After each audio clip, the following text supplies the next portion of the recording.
Hi friends, this is Leela. Welcome to my channel leelawebdev. So we have successfully able to save the products details. So here if I try to refresh this page, so I am able to successfully save the product details and we are able to show it. It's working fine. And the data now we are not getting it from the variable, we are getting it from the file that we have stored it in the data folder. This is the data we are trying to get it.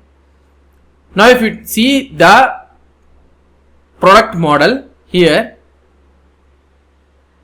let's refactor this file. So if you try to see here, the fs.read file, we are using the same thing for reading a file here, and also fetch all products also is doing the same thing only. Why can't we separate this one to a separate function? Why can't we create a separate function and why can't we use it here? Let's try to do it.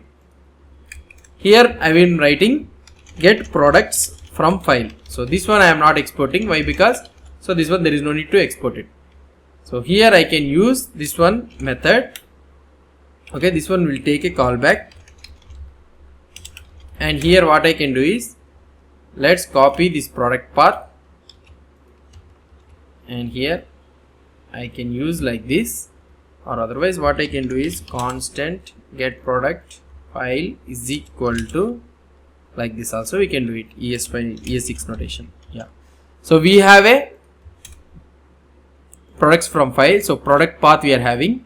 Let's copy this one fs.read file. I am copying this fs.read file. Now here what I will try to do is, if error is there, means then we will call this callback and we will send the data which is of type empty. Now we can stop here the execution, also we can stop it here. If there is no error means we need to again call the callback and we need to send json.parse of what is that we are getting products data, right? So here I can send the products data. That's it. Finish. We got the data here. Now we have now let's call this products file here. So I got a products file, and here we will be getting the products data. The callback will sending you the products data here in this products data.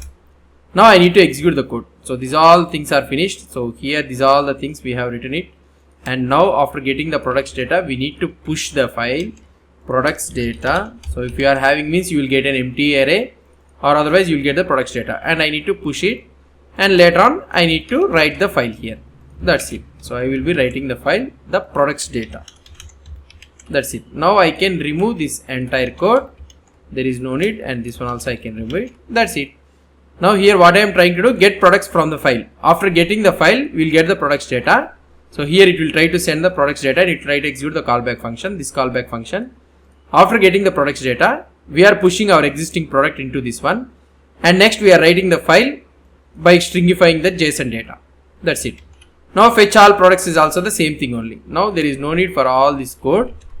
What I can do is get products from file and we can send this callback. That's it.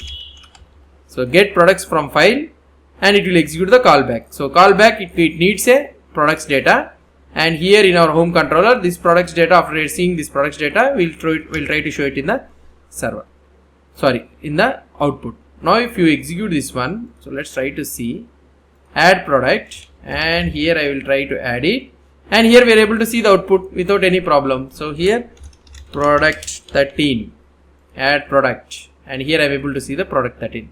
So now this time what we are trying to do, we are also trying to get the data from the products.json. So here product 13 is also added, and what we have did here, we have divided the code into a separate file, and this is responsible for getting the products from the file, and this takes the callback. So like this we are using, and here also get products from file, it will try to push the product after getting the products data, like this it will do. So this is how we can refactor the code by removing this duplicate code and making it as a separate file. So with this one we have completed most of the things with the MVC pattern, and we will try to improve this product shopping e-commerce project also. We'll try to improve it more. Hope you understood about this one. If you have any doubts or any suggestions, please post the comments below to this video, and if you like this video please do support me by subscribing to my channel. Thank you.